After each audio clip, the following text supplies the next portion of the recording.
Welcome to Journey to Oz, the podcast where we share migration stories from overseas to Australia. We are both registered migration agents. Nick, who specialises in family visas, and myself, Evan, who specialises in employer-sponsored visas. Over the years, we've helped many clients who have very interesting stories to tell. Nick, can you please give us a rundown of what you'll cover in today's episode? I spoke to Kamy and Duni about how they met and their respective pathways to Australia. Kamy migrated to Australia at the age of 30 by the student and then skilled visa pathway, and then later met his partner Duni. They formed a long-distance relationship and later decided to apply for a prospective marriage visa.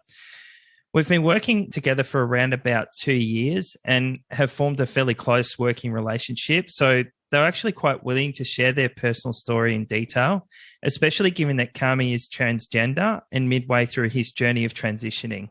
And at the end of today's episode, we've also got a special guest joining us too. Yeah, we talked to Bronte Price, who's a marriage celebrant, an educator, and a strong advocate for LGBTIQ plus rights as part of his work with the Equality Network. But first, Kamy and Duni were recently reunited in Sri Lanka and talked to us from their hotel room. So at times the audio does cut in and out. Here's Kamy explaining how good it is to see Duni again after being separated because of the pandemic. Oh, wow. That's actually very, very great and very happy to be back with Duni after 2 years, actually. Really happy. We both desperately waited to see each other very, very long time, actually. And yeah, we were like, this COVID situation and all, we were like, I don't know how to say that because the lockdown and everything. And everybody was like, you know what I mean? Frustrated and all. And after that, it's just so much relief when they said open the borders. And after that, yeah, I'm very happy to see her. Fantastic. So you're staying at a beach resort at the moment. Whereabouts is the resort? Hotel Vibration. In Hikaru. Yeah. Hikaru. Whereabouts is that, Kamy? Yeah, it is in Hikaru. It's just 3 hours away from Colombo. It's a coastal area. Okay. It's a big area. It's a beautiful area. Our last week, I chose here, Hikaru, and she didn't know that I'm taking her here. So yeah, I just want to spend quality time with her. This is my last week. So yeah, Hikaru, it's beautiful. Yeah, okay. Is it on the south coast?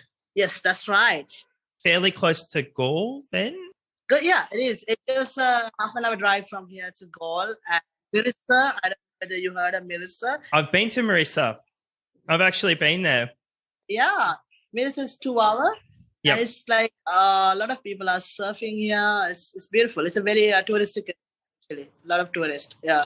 Fantastic. Yeah, no, it's great. My partner and I went to Sri Lanka back in 2011, and we did the whole trip around the country. Yeah. Oh, it was fantastic. We loved it. Like, people are just so nice, and it was just a great experience. Kamy, how did you first meet each other? When I was in Melbourne, I knew one of her friend through a friend. Okay. And she was coming to Melbourne, my friend, and she was asking, one of my friend is coming, just help her in Melbourne with, accommodation and all. That's how I got to know her friend. That time I had a relationship, actually. And after that, yeah, I spoke to her friend, just help her with her university stuff and all. And when I had a breakup, it was a very bad breakup. And I was going through some, stuff. And after that, then only we met first time. And after that, she listened to my story and she knew that I was going through some stuff. And it's like, why don't you talk to people and all? I know some friends. And after that, I said, yeah, but I don't know anybody here, And after that, she introduced me to Duni. Actually, we spoke once while I was driving. I was taking her friend to, whereabouts? To city or something. I was driving and she took a call and she said, talk to her. And after that, she told that somebody wants to speak to you. And I said, hi. And that was my first, word for her. And after that, she said, hi, this and that. And we spoke in Sri Lankan language. And after that was it. And I took her number, like Facebook, FBID. And after that, I messaged her. Duni didn't message me much that time, but I needed that time somebody to talk. You know what I mean? Yeah. Like somebody who can I connect. You know what I mean? I was Yeah. looking for same like my Sri Lankan kind of girl. And after that, that's how we started and started chatting with each other a little bit about 2 months and start talking to each other. I didn't want to go for a relationship, but chatting to her, get to know each other, I don't know, it's just happened after that. Yeah, we started our relationship and she was very small that time. I was, she's very small, but she has so much experience than me. Yeah. Okay. Yeah, and after that, I was like, yeah, I want to meet that girl. And we met in, after how long? After 9 months, Okay. we went to Singapore, actually. And Duni, what was that first meeting like when you've met Kamy in Singapore? So exciting. Yeah. Because Yeah. I see him ever again. She's very big next time. And therefore, I felt they protect me. Yeah. First time seeing him, he touched my hand. I felt I have safe. We spoke and we traveled in Singapore. Yeah. Okay. And did you like Singapore? Yeah, so much. Yeah. Nice. So, Duni, whereabouts in Sri Lanka did you grow up?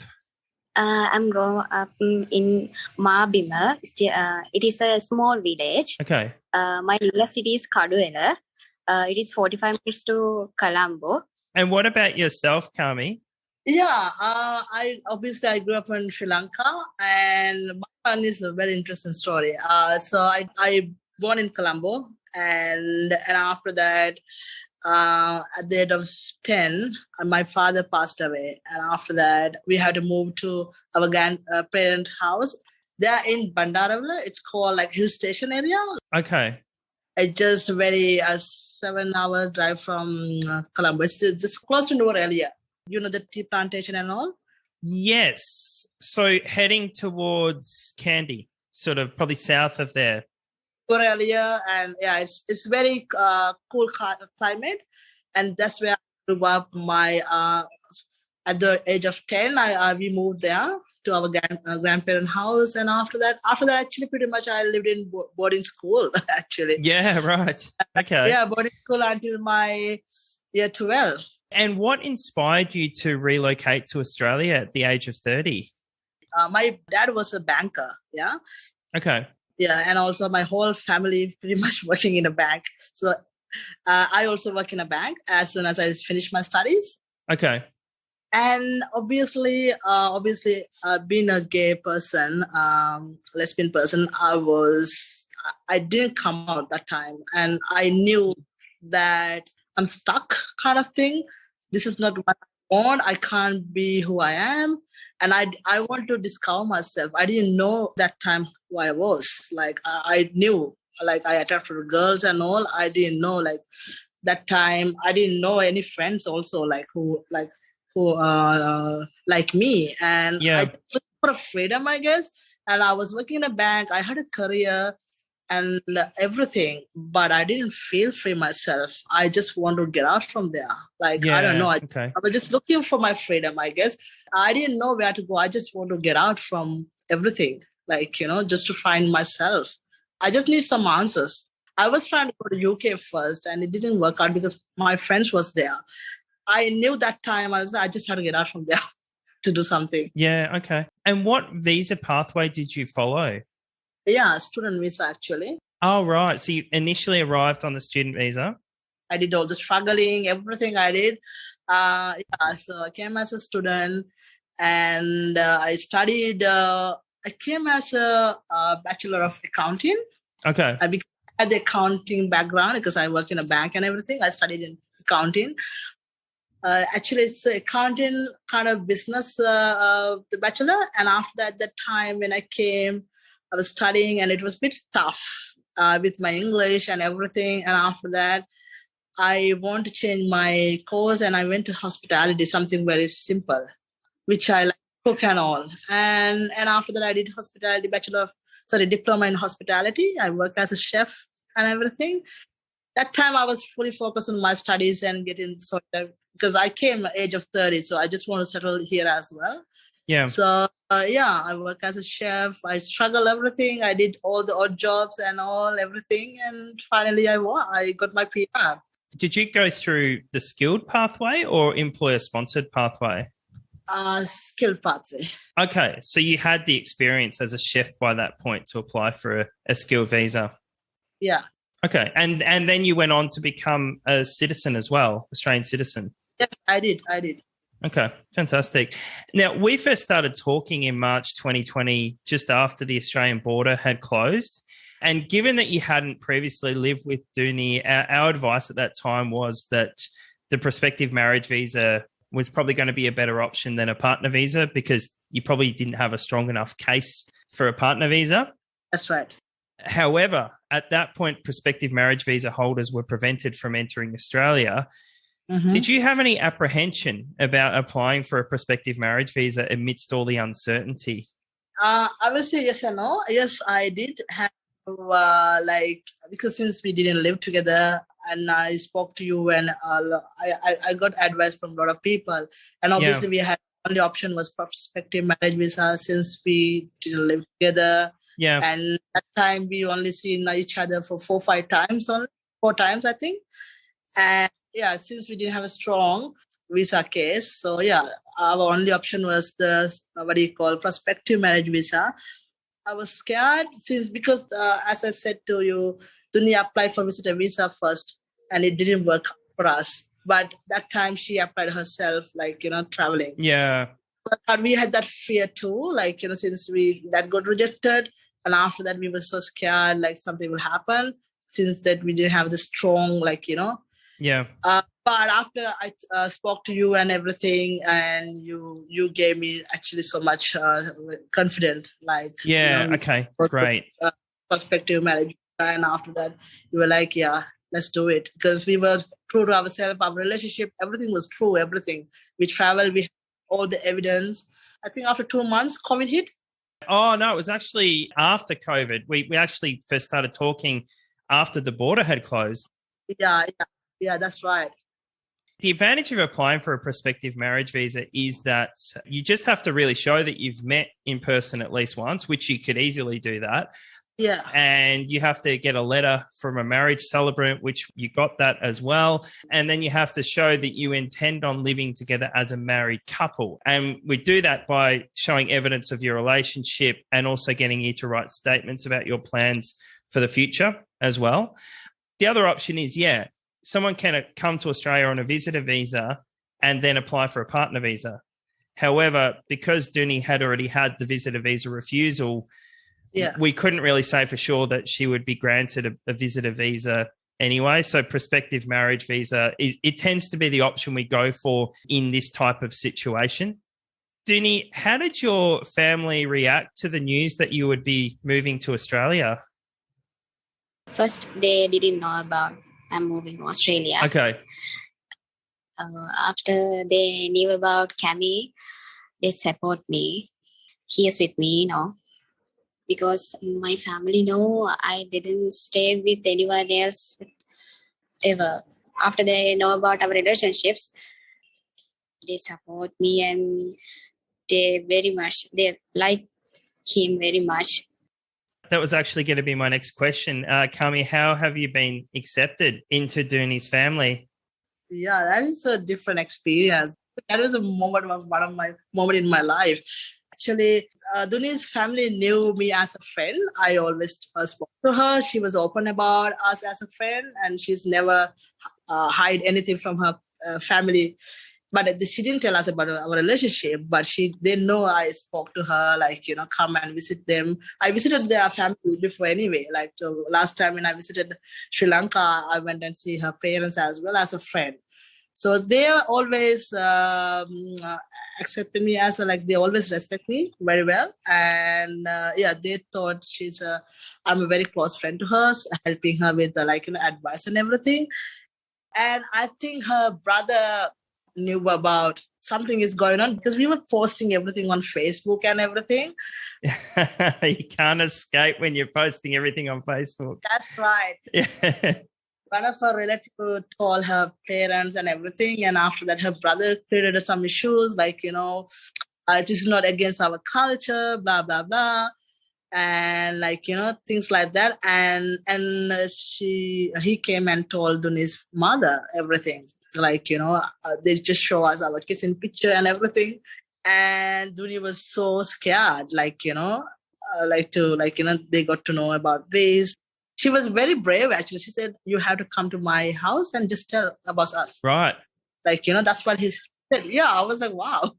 I was like, okay, whatever it is, we just have to face this situation. We'll come out to their parents. So in that afternoon only, I went to their house and she held my hand and we both together told, Uncle, I really like your daughter. Like, we are in love and I will you agree to be with, your daughter to be with me and this and that. And you know what her dad said? Yes, we knew. Oh, they knew already. Oh. I was like, what? Yes. Her dad was so, oh my God. That was a shock in my life. And he was like, I knew about it. And I can see how much you love her. But before that, before I come to her house, I think Duni a little bit told about us.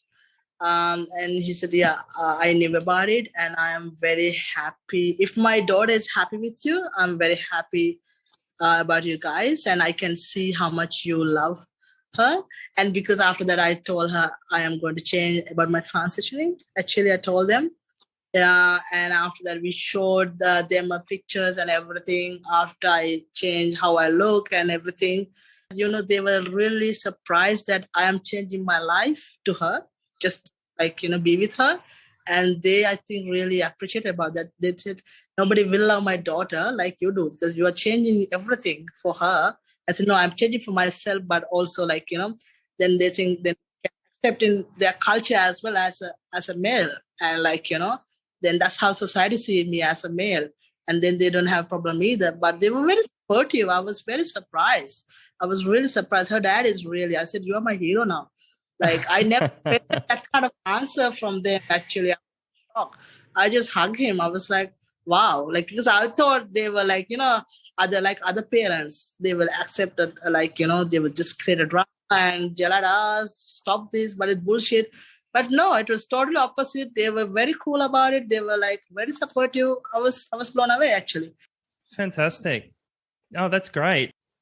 It was really great. She has great, yeah. So we lodged the prospective marriage visa in August 2020. And just with all the delays with COVID, did you have to change your wedding date at all? Yes, we did. Once we did. Last year, we were supposed to get married in November since everything late. Now we postponed to July. Hopefully it will happen. Hopefully, fingers crossed. I think this year, July, we are supposed to get married again. Okay. Yeah. Only once. Yeah. Okay. That's not too bad. Like sometimes we've had clients who've had to change their wedding date 3 or 4 times. My God. So So Kamy, you're currently undergoing hormone treatment and you're planning to go through gender reassignment surgery. How has the hormone treatment affected you so far? Actually, so far it's really good. I don't have a very major transformation. That it's been like 9 months now. Okay. Only my little bit changes. It's been really good. I think my skin got a little bit thicker. Actually, I feel big change, but only my voice is slightly changed because when I come to Sri Lanka, everybody started talking, what happened to your voice? What happened to your voice? So I'm assuming my voice is changing. Other than that, I'm fine, actually. I feel great, actually. I feel really great.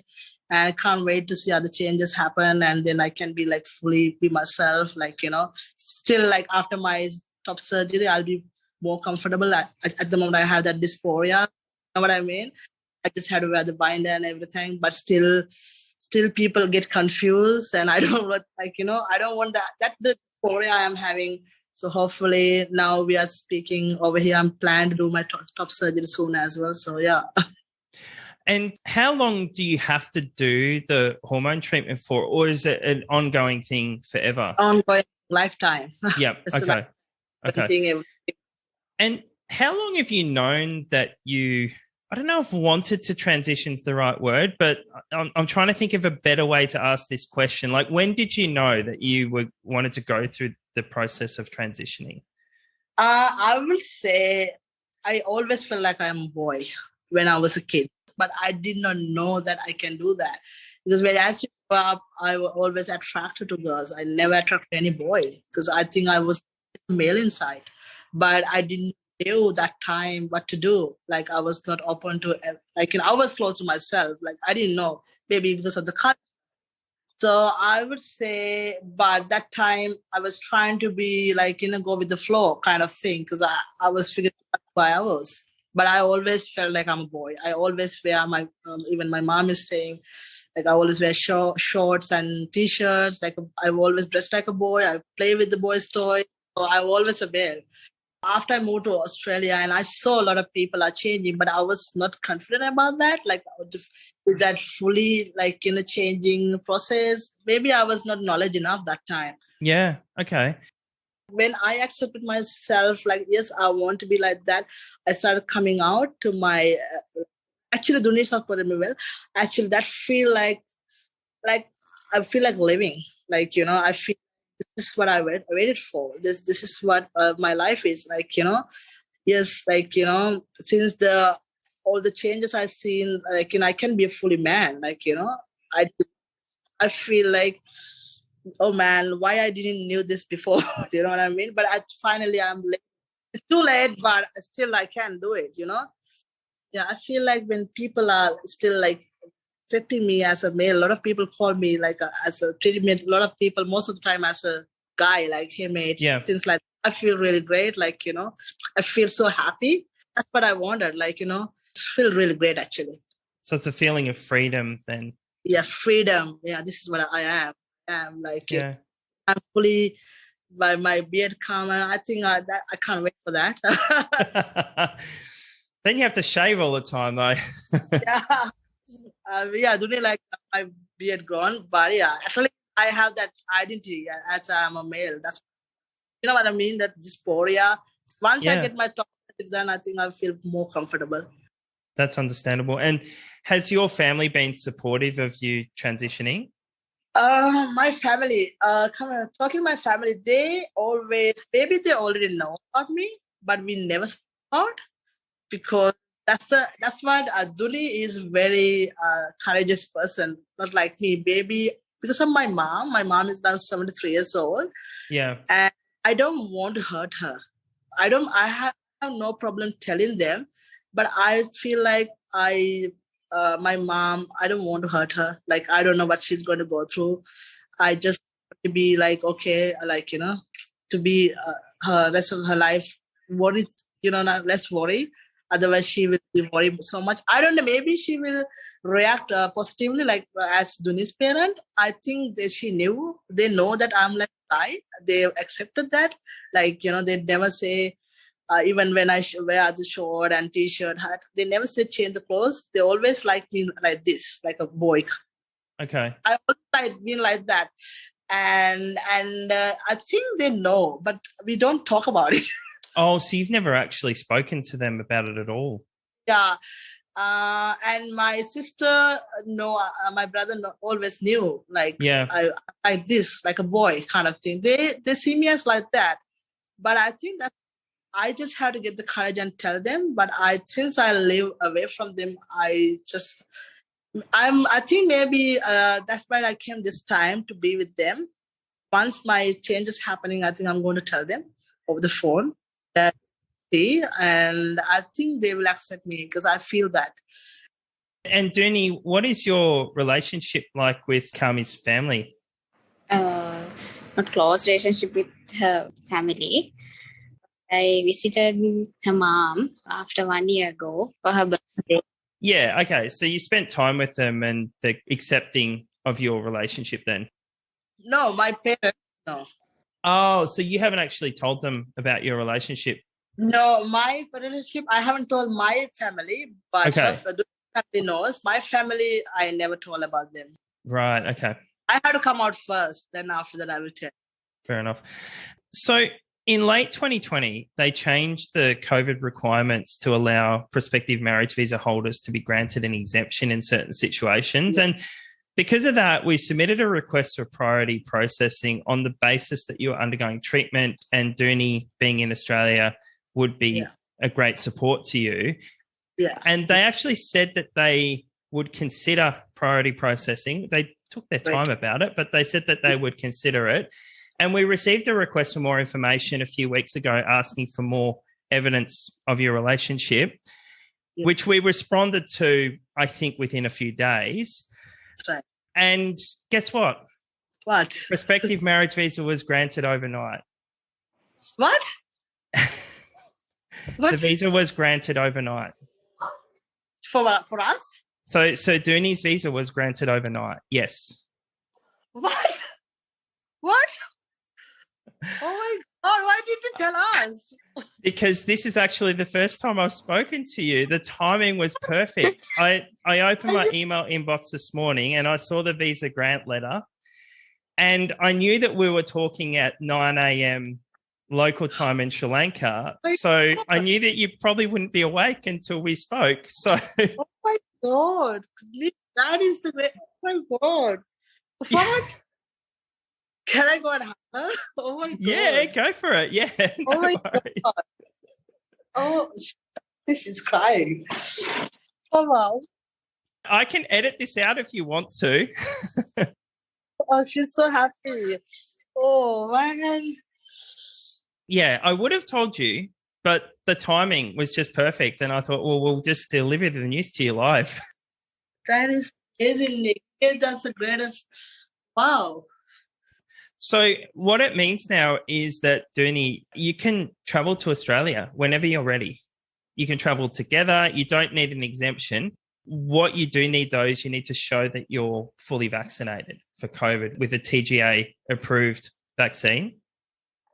Wow, this is a celebration, Nick. Oh my God. So what are your plans for the future once you come to Australia together? Like to live together, of course, build our life, get married first, and build our life, because she is into nursing and all. So I just want her to study further with get a diploma kind of thing certificate. Then she can work, because she's a very good, very good at medicine work. She's really good at what she. So I just want a little bit further study and get fluent in English and all. And she can do a lot of things. And I just want to build our life together and build a house and, a lot of things. Fantastic. Now, you did say before that you were planning on getting married in July, which you can go ahead with that now. I know, right? I have a lot to do now. Oh, my God.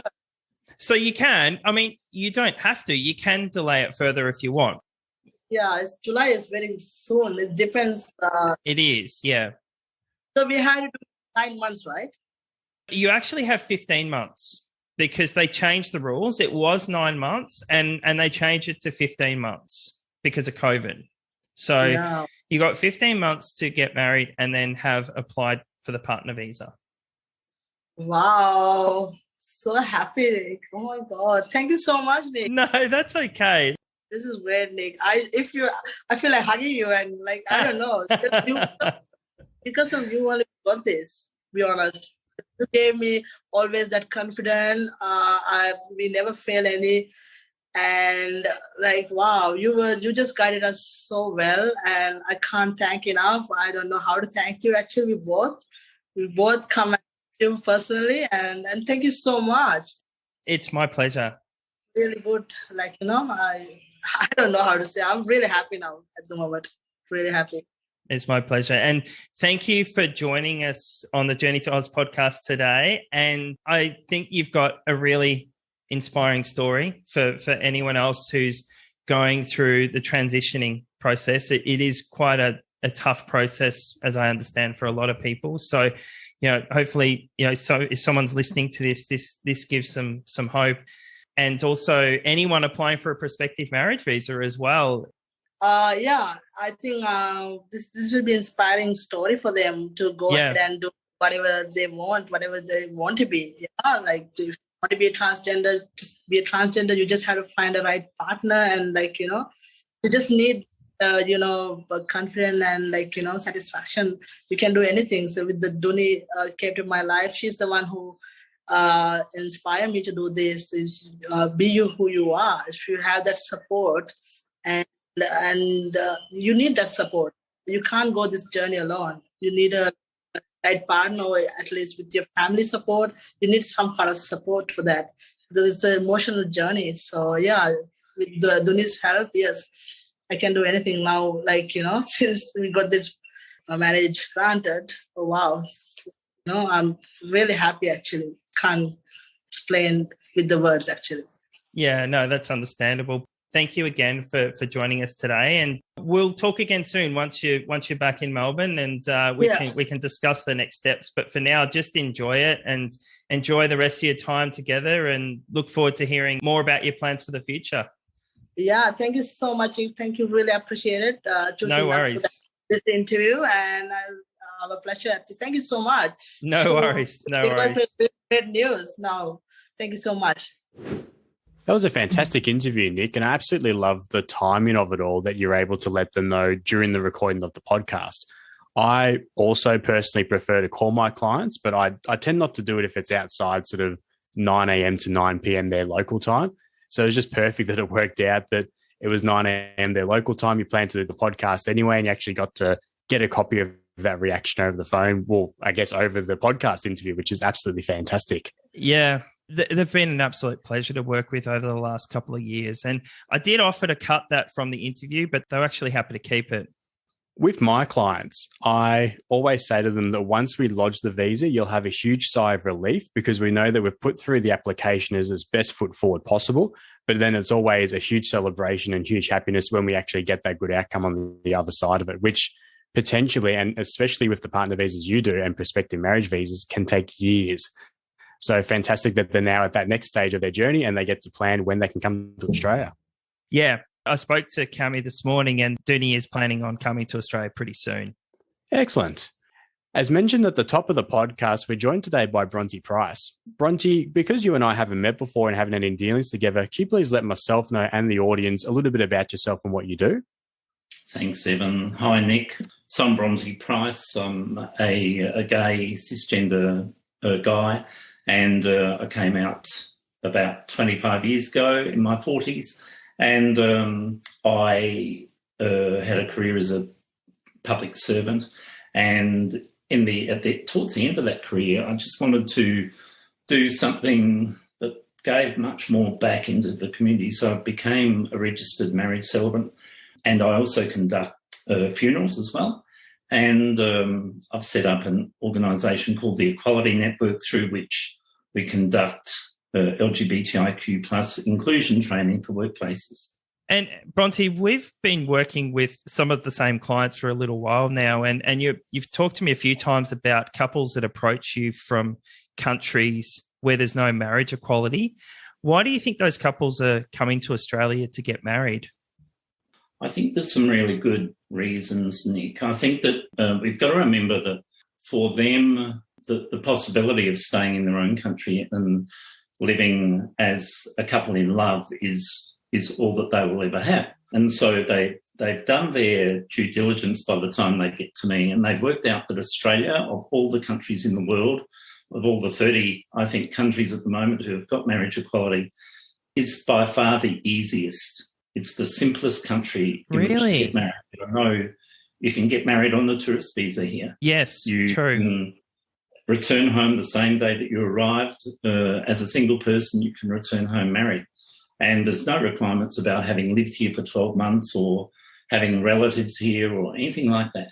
So that's one big draw card. I think also the institution of marriage is really powerful, and it signifies this massive commitment to each other. It's a legal step they take, even though it's not recognised perhaps in their own country. Even for LGBTIQ plus couples, when they're looking for role models of relationships, marriage is all they know. It's all we've got. I guess it's one of the most basic foundations of society right across the world. And so even though there's domestic violence and record high divorce rates and cheating and so on, to them it's still something formal that they can do to just solidify their commitment to each other. There's also the security of being legally married as you age, rather than just being a single couple. I think the jury's still out in lots of those countries whether they can make a will that's legally binding to their LGBTIQ plus spouse. But we know that even in some countries where they return home and marriage equality is not enforced there, and so that their marriage is not recognised, in some of those countries they now have access to the same, for example, healthcare benefits that other employees in their organisation have. So even in countries that are highly Catholic, deeply conservative and not in favour of marriage equality, step by step there are some societal steps being taken to give people the same rights under law, if you will. So there's a range of reasons why people get married. Yeah. But they come out here, they have a bit of a holiday, they head home, or they come out here and, eventually they live here, or they search for another country where their marriage from Australia will be recognised in one of those other 30 countries, and they immigrate there. And as you mentioned, it's only 30 countries. We're not talking about hundreds, as there are hundreds of countries around the world. We're talking only 30. So that's a crazy stat, but I think a very sad stat as well. It is so.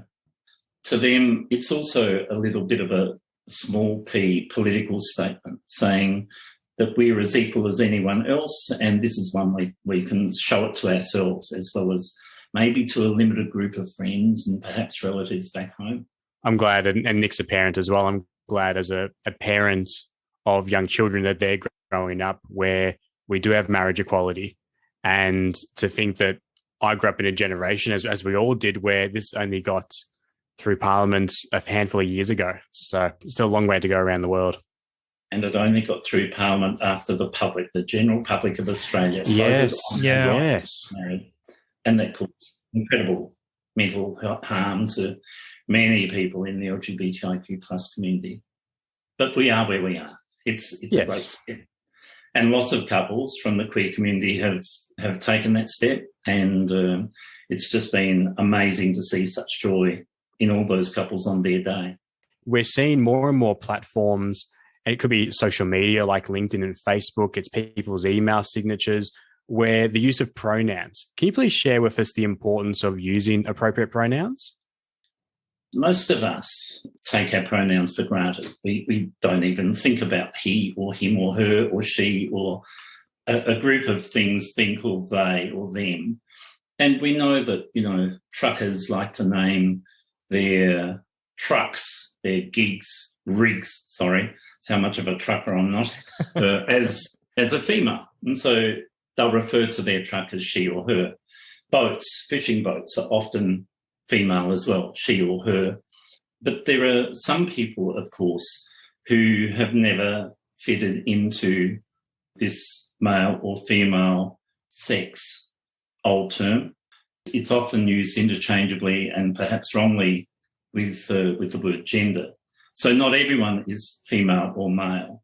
And therefore, for example, transgender people might not fit neatly into that box. People who are gender diverse or non-binary may not fit into that box. And so people have begun to grapple with what are pronouns for people who don't fit neatly into the binary box of male or female. And so the English language is not as rich as some other languages which have already pronouns that are not just binary, not just male or female. And so we scramble around and we search for pronouns such as they or them instead of he, him, or she, her. And then the pundits will come out and, of course, say, well, they refers to plural. Yeah. And I'll always say, well, back in the day, back in the 1600s, the word you was not both single and plural. It was singular you was thee and thou. They were the pronouns for those. Does that make sense? Yeah. And so over time, of course, language evolves and changes. Yeah. And we're in a stage where some people will change their pronouns if they're gender diverse. They'll change their pronouns potentially from day to day, and they'll have pronouns of he, she, they, and they'll use the appropriate pronoun depending on the context and the safety that they feel. So if it's not safe, they'll use a different one from the pronoun they used perhaps yesterday. And so it's not our right or our place to question people's pronouns. We don't get, as cisgender men, we don't get any question about our pronouns. So we refer to people's pronouns, not people's preferred pronouns. Their pronouns are their pronouns. And so one simple way of showing that we understand pronoun usage and that we can be an ally to people whose pronouns are perhaps different from ours, it's the most basic 101 step to include your own pronouns on your email signature block. If there's nothing more that you do in terms of moving towards understanding some queer literacy, it's the most basic thing you can do is to just put your own pronouns in your signature block and at least signal that you're trying to understand this thing around pronouns. So, for example, I would say my pronouns are he, him, his. Yep. Okay. And Bronte, why do you think some couples are still in the closet in 2022? Oh, gee, it's complex. So we've got to understand that some people are firmly in the closet and always will be, and for a range of reasons. It's unsafe for them and has always been unsafe emotionally or physically for them to come out of the closet. Well, they may be partially in the closet and they may be partially out. So they could be, for example, out to close family and friends but not out at work. Or they might be out at work but not out at church. They might be out at church but not out at their sporting club and in the locker rooms. And so that's the simplest way of putting it, I guess. So to be closeted means that you've shut the door on admitting to yourself who you are, firstly. And when you come out of the closet, it means that you avow to yourself that, for example, in my case, I'm a gay man, I'm not a straight man. So it means that, firstly, you've got to understand that and accept yourself as that person before you gradually start telling other people. Why are people still in the closet in 2022? They may be in a situation or from a religious or culture, ethnic culture, where it's completely life-threatening for them to be out. If they live in a country where there's Sharia law or where there's deep criminalisation of homosexuality, then I'd be staying firmly in that closet. And it's too life-threatening to come out. Other people will have a range of reasons. You know, they just might have an arrangement with their spouse and they've always been clear to their spouse that they are LGBTIQ+, but they have an arrangement that says, okay, we love each other so much that we have this kind of deal going where if you don't cheat on me and I don't cheat on you, we'll live as spouses for the rest of our lives. Yeah. And they may or may not have families. For many of those couples that I'm seeing who come both from in Australia and from, outside this country to get married, very often it's a cultural or ethnic cultural or religious reason why they choose to get married but also remain in the closet. And some, for example, won't even exchange a wedding ring because that's a clear signal that they're married. Yeah. If someone sees them, there'll certainly be no holding of hands or kissing in public or putting your arm around each other. So one of the suggestions I have for some of those couples is why not exchange a watch? Yeah. Yeah. Okay. I have had clients who've done that. Yeah. It's really cool. I mean, even in Australia in 2022, I'm a big football fan, and there was a footballer who plays for Adelaide United. He was the first footballer to come out as gay in the world. In the world. Yeah, in the world. For the biggest sport in the world. Yes, and he was still being taunted by opposition fans for that reason in 2022 in Melbourne, actually. We haven't seen one AFL player come out. I don't think we've seen an NRL player come out. It's still difficult, even in Australia, for some people, especially if they're in the public spotlight. And we've got to understand that we are, as one of those 30 countries with marriage equality, we're at the top of the privilege tree. Yeah. You know, Yeah. Are largely well-educated, we're well off, we have social structures and religious structures that are accepting, tolerating, embracing, and yet we have a list of mental health stats for the LGBTIQ plus community that are off the scale, and those stats reflect the daily struggle of what it's like to be members of the LGBTIQ plus family. And I think that's exacerbated too as we get older, as we enter, the last stages of our life, and there are people who, having fought the fight and having struggled for those equal human rights for much of their lives and having lived outside the closet for much of that life, when they are forced to go into aged care or to undertake palliative care, perhaps late in life, are forced to go back into that closet. And that's just agonising. Yeah, it's really sad. Many elders, I think. So there's still lots and lots of work to be done. For those people who thought, well, we've got marriage equality now, it's all done, we can move on. We just can't. There's still members of our LGBTIQ plus community who have to face extra hurdles to get married, for example, than others in the community, in the general public. Speaking of the closet and couples that get married, I would say in about a third of my couples would be closeted. Wow. And I will marry them very privately, usually behind a closed gate or a closed door. Yeah. And I will provide their two legal witnesses, who are pretty much my next door neighbours often, or my husband, just because they can't be seen to be on my front lawn and have someone they know drive past. Yeah. Yeah, wow. Getting married. It's that real, and the fear in their eyes is completely real. And Nick, I imagine that would pose a lot of problems for your clients, because we spoke of it being difficult and in some aspects unsafe. With the partner visas, there's the 4 pillars, and one of those is the social aspect. So, I mean, you're better and more qualified to talk about this, but how would your clients be able to prove a social aspect if there really are behind closed doors relationship? Yeah, it's a really good question. A big part of a partner visa application is showing how you present yourself as a couple to your friends and family. So in these types of situations where maybe it's culturally sensitive for a couple to come out to their family, or they're just not comfortable, we tend to sort of approach it from the perspective of it's not suitable for them at this time to come out to their families. And then we just look for other things and try and find other witnesses of the relationship to be able to support them.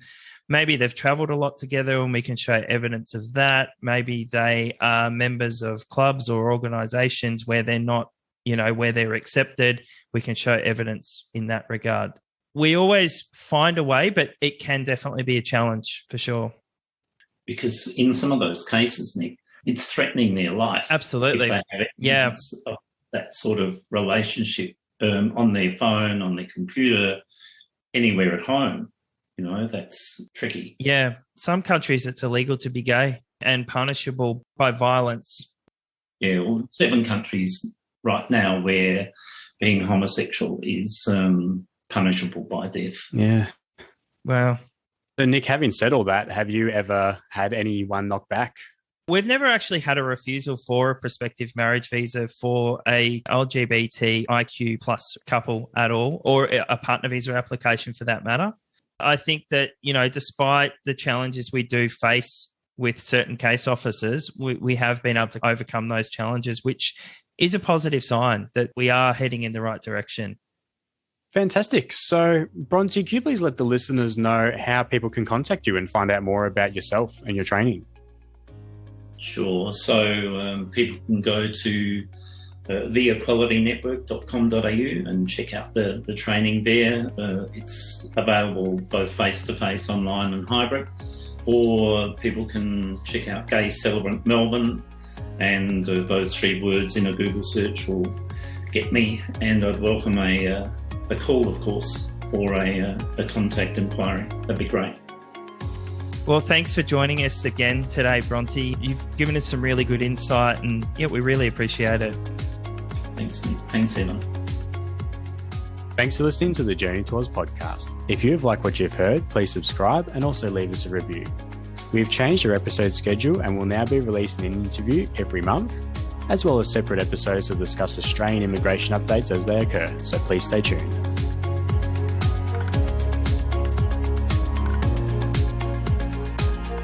The Journey to Oz podcast is produced by Nick Hansen from Hansen Migration, Migration Agent Registration number 1679147, and Evan Bishop from Worldly Migration, Migration Agent Registration number 1679414. Any information discussed in this podcast is made available for entertainment purposes only and is not intended as a substitute for professional advice. We do not make any guarantee or accept any responsibility for the accuracy and completeness of any of the information discussed. You should obtain advice from a registered migration agent or an immigration lawyer before acting on any of the content discussed in this podcast. You can find a list of registered migration agents by visiting mara.gov.au. The information contained within this podcast may not be reproduced without our prior written consent.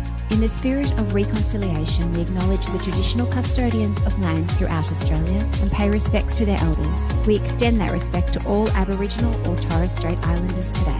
Thank you for listening.